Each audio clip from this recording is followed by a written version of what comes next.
आइल बानी गोरी हम बानी के लंगोटा। अच्छा। लइका जनी बुझा हमर बावे नहीं छोटा। हाँ। आइल बानी गोरी हम बानी के लंगोटा। सच लइका हो। जनी बुझा हमर बावे नहीं छोटा। राउती में आइब लहंगा उठाइब कमी न करब पैसा के आ पैसा के। एमे त घुस जाला भैंसा के, एमे त घुस जाला भैंसा के, एमे त घुस जाला भैंसा के, एमे त घुस जाला भैंसा के। पुछला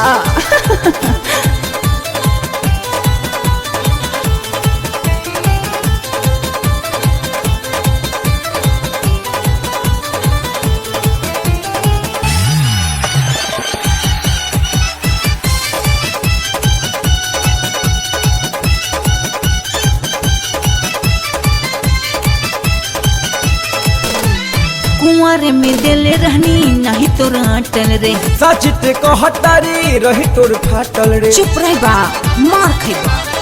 ए कुंवर में दिले रहनी नहीं तो राटल रे। सच ते कहता रे रही तोर फाटल रे। करबे नी होरा करम बमूरा लेहब उठाई आ बैठा के आ बैठा के। चल एमे त घुस जाला भैंसा के, एमे त घुस जाला भैंसा के, एमे त घुस जाला भैंसा के, एमे त घुस जाला भैंसा के।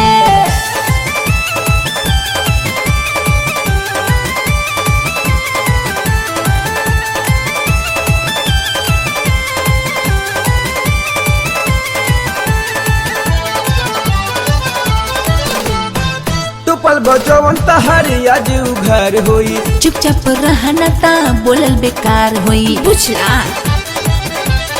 ए टुपल बजवन तहारी आज उघार होई।